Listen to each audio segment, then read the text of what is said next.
Hi friends, నేను మీ Jayavarapu శ్రీనివాస్ని. Okay friends, మనం ఈ వీడియోలో శ్రీవాద సాహిత్యమునకు సంబంధించినటువంటి ప్రధానమైన ప్రశ్నలు, వాటి సమాధానములు తెలుసుకునే ప్రయత్నం చేద్దాం ఫ్రెండ్స్.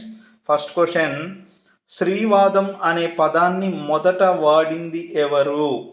శ్రీవాదం అనే పదాన్ని మొదట వాడింది జయప్రభ. జయప్రభ భావ కవిత్వంలో శ్రీ అనే వ్యాసంలో శ్రీవాదం అనే పదాన్ని మొదట ఉపయోగించారు. నెక్స్ట్ క్వశ్చన్: స్త్రీల కాన్పును రైలు పట్టాలపై విస్తరించిన నాణ్యం బాధగా పేర్కొన్నది ఎవరు? కొండేపూడి నిర్మల. లేబర్ రూమ్ అనే కవితలో కొండేపూడి నిర్మల స్త్రీల కాన్పును రైలు పట్టాలపై విస్తరించిన నాణ్యం బాధగా పేర్కొన్నారు. ఓకే ఫ్రెండ్స్, నెక్స్ట్ క్వశ్చన్ గమనించుదాం. నేనొక నిషిద్ధ జీవిని, మొన్నటిదాకా నా నవ్వు నిషిద్ధం, నిన్న నా చదువు నిషిద్ధం, నేడు నా బ్రతుకే నిషిద్ధం అన్నది ఎవరు? శ్రీమతి. శ్రీమతి అనే కవయిత్రి నేనొక నిషిద్ధ జీవిని, మొన్నటిదాకా నా నవ్వు నిషిద్ధం, నిన్న నా చదువు నిషిద్ధం, నేడు నా బ్రతుకే నిషిద్ధం అని చెప్పి అన్నారు. ఏ పరదాల మాటున ఎంత నైరాశ్యం గూడు కట్టుకొని ఉందో, ఎన్ని బురకాల చాటున ఎన్ని కన్నీళ్ల సముద్రాలున్నాయో అని అన్నది ఎవరు? షాజహానా. షాజహానా ముసుగు తీసి చూడు అనే కవితలో ఏ పరదాల మాటున ఎంత నైరాశ్యం గూడు కట్టుకొని ఉందో అని చెప్పి వ్యాఖ్యానించారు. నెక్స్ట్ క్వశ్చన్: స్త్రీకి శరీరం ఉంది, దానికి వ్యాయామం కావాలి, స్త్రీకి మెదడు ఉంది, దానికి జ్ఞానం కావాలి అన్నది ఎవరు? గుడిపాటి వెంకటాచలం.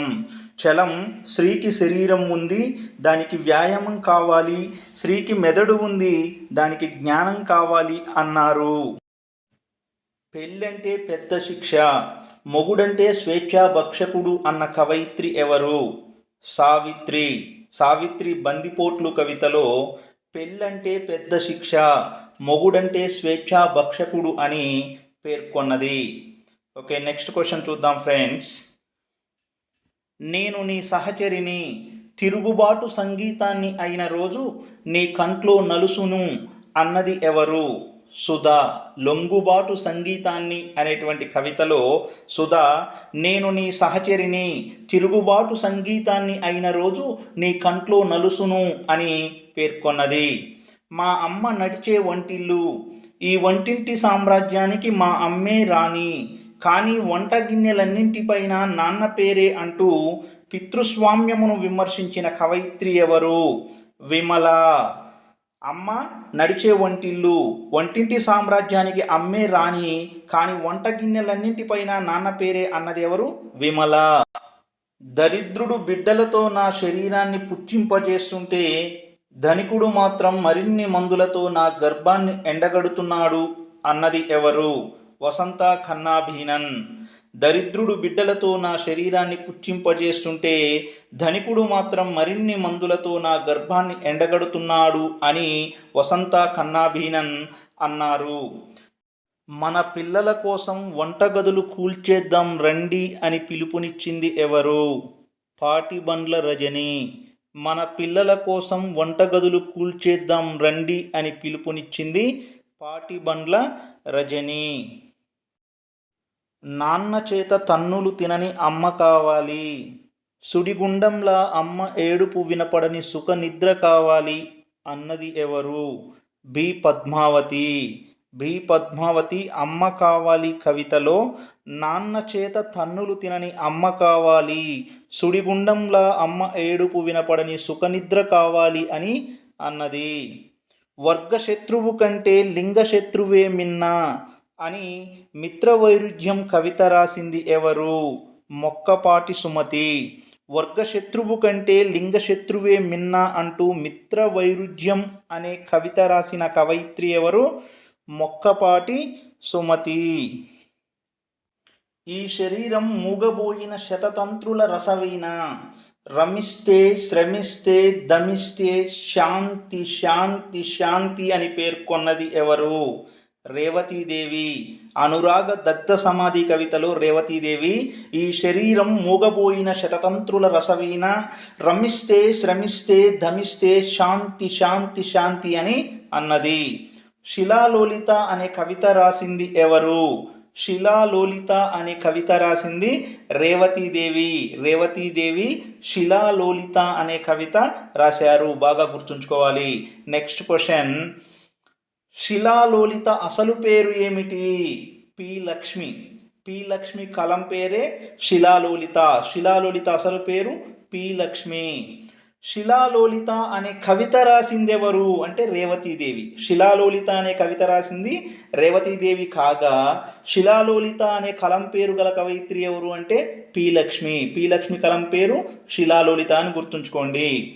అహల్య అనే నవల రాసింది ఎవరు? కుప్పిలి పద్మ. అహల్య అనే నవల రాసింది ఎవరు? కుప్పిలి పద్మ. గుర్తుంచుకోవాలి. అల్లిక అనేదేమో కవిత్వం, నూతనంగా వెలువరించారు వారు అల్లిక అనేటువంటి కవిత్వమును. అహల్య అనేది నవల, రాసింది కుప్పిలి పద్మ. గుర్తుంచుకోండి. మాయమ్మ, మంకెన పువ్వు అనే కవితలు రాసింది ఎవరు? చెల్లపల్లి స్వరూపారాణి. మాయమ్మ, మంకెన పువ్వు అనే కవితలు రాసింది ఎవరు? Chellapalli Swarupa Rani. Okay friends, next question చూద్దాం. కేంద్ర సాహిత్య అకాడమీ అవార్డు లభించిన తన మార్గం కథల సంపుటి రాసింది ఎవరు? తన మార్గం కథల సంపుటి రాసింది అప్పూరి ఛాయాదేవి. దీనికి కేంద్ర సాహిత్య అకాడమీ అవార్డు లభించింది. ఎంకి పాటలను గుర్తు చేసే కొండేపూడి నిర్మల రచన ఏది? మల్టీనేషనల్ ముద్దు. మల్టీనేషనల్ ముద్దు అనేటువంటి కొండేపూడి నిర్మల రచన ఎంకి పాటలను గుర్తు చేస్తుంది అనే విషయం గుర్తుంచుకోండి. నెక్స్ట్ క్వశ్చన్, జుగల్బందీ, ఏ కాల్ గర్ల్స్ మోనోలాగ్ అనే రచనలు ఎవరు రాశారు? ఘంటసాల నిర్మల. జుగల్బందీ, ఏ కాల్ గర్ల్స్ మోనోలాగ్ అనే రచనలు చేసిన కవయిత్రి ఎవరు? Ghantasala Nirmala. Next question, abortion స్టేట్మెంట్ను డెత్ స్టేట్మెంట్గా అభివర్ణించింది ఎవరు? పాటిబండ్ల రజని. అబార్షన్ స్టేట్మెంట్ను డెత్ స్టేట్మెంట్గా అభివర్ణించింది పాటిబండ్ల రజని. మూగబోయిన గొంతు, సంజ నారింజ, గాజు నది, పక్షిని నేను పంజరాన్ని నేను కవితలు రాసింది ఎవరు? శిలాలోలిత. శిలాలోలిత యొక్క అసలు పేరు ఏమని చెప్పుకున్నాం? పి లక్ష్మి. పి లక్ష్మి కలం పేరు శిలాలోలిత. మైదానం, అమీనా, బ్రాహ్మణీకం, జీవితాదర్శం, శశిరేఖ, దైవమిచ్చిన భార్య అనే నవలలు రాసింది ఎవరు? గుడిపాటి వెంకటాచలం. మైదానం, అమీనా, బ్రాహ్మణీకం, జీవితాదర్శం, శశిరేఖ, దైవమిచ్చిన భార్య నవలలు రాసింది చలం. ఆకాశంలో సగం నీవు సగం నేను, కలిసి ఉద్యమిస్తే ఉప్పెన, విప్లవిస్తే విజయం అన్నది ఎవరు? శివసాగర్. ఆకాశంలో సగం నీవు సగం నేను, కలిసి ఉద్యమిస్తే ఉప్పెన, విప్లవిస్తే విజయం అన్నది శివసాగర్. ప్రభుత్వంచే నిషేధించబడిన మరీచిక అనే నవలను రాసింది ఎవరు? మరీచిక అనే నవలను రాసింది వాసిరెడ్డి సీతాదేవి. ఇది ప్రభుత్వం చేత నిషేధించబడినటువంటి నవల.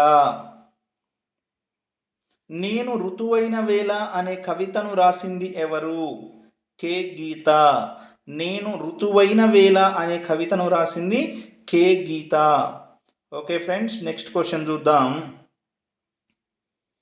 నీకు మంచి రోజులు వస్తున్నాయి కన్నా, అమ్మ పొట్టలో ఉన్నప్పుడే ప్లస్ వా మైనస్ వా అని తేల్చుకుంటారు. నీవేనని నిర్ధారణ అయితే నిన్నక్కడే అంతమొందిస్తారు అని పేర్కొన్న కవయిత్రి ఎవరు? ఈశ్వరి. మంచి రోజులు అనే కవితలో వారు ఈ విధంగా పేర్కొన్నారు. బాధకు పర్యాయ పదంగా కవిత్వం రాసిన కవయిత్రి ఈశ్వరి అని అన్నది ఎవరు? గుడిపాటి వెంకటాచలం. చలం బాధకు పర్యాయ పదంగా కవిత్వం రాసిన కవయిత్రి ఈశ్వరి అని పేర్కొన్నారు. నీలి కవితలే రాస్తాం అనే కవిత రాసిన కవయిత్రి ఎవరు? మందరపు హైమావతి. నీలి కవితలే రాస్తాం అనే కవిత రాసిన కవయిత్రి మందరపు హైమావతి. జయప్రభ కవిత్వాన్ని unforeseen affection and other love poems అనే పేరుతో తెలుగులోకి అనువదించింది ఎవరు? పివి నరసింహారావు గారు. జయప్రభ కవిత్వాన్ని unforeseen affection and other love poems పేరుతో తెలుగులోకి అనువదించింది పివి నరసింహారావు. నీలి కవితలు, వార కవితలు అని ఆడవాళ్ళ కవితలను విమర్శించింది ఎవరు? జ్వాలాముఖి. జ్వాలాముఖి ఆడవాళ్ళ కవితలను నీలి కవితలు, వార కవితలు అని చెప్పి ఘాటుగా విమర్శించటం జరిగింది. జ్వాలాముఖి ఒక దిగంబర కవి. సాహిత్యాకాశంలో సగం అనే విమర్శా గ్రంథం రాసింది ఎవరు?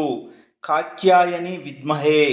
సాహిత్యాకాశంలో సగం అనే విమర్శా గ్రంథము రాసిన కవయిత్రి ఎవరు? కాత్యాయని విద్మహే. సాహిత్యాకాశంలో సగం అనేది విమర్శా గ్రంథం. ఆకాశంలో విభజన రేఖలు లేవు అనే రచన చేసిన కవయిత్రి ఎవరు? ఆకాశంలో విభజన రేఖలు లేవు అనే రచన చేసిన కవయిత్రి ముదిగంటి సుజాతారెడ్డి. మొదట శ్రీవాద సాహిత్యాన్ని సమర్థించి తరువాత విమర్శించింది ఎవరు? చేకూరి రామారావు. చేకూరి రామారావు మొదట శ్రీవాద సాహిత్యాన్ని సమర్థించి తరువాత విమర్శించారు. ఓకే ఫ్రెండ్స్, ఇంకా మా ఛానల్ని సబ్స్క్రైబ్ చేసుకొని వాళ్ళు ఎవరైనా ఉన్నట్లయితే తప్పకుండా మా ఛానల్ని సబ్స్క్రైబ్ చేసుకొని గంట సింబల్ నొక్కండి ఫ్రెండ్స్. ఓకే, ధన్యవాదములు.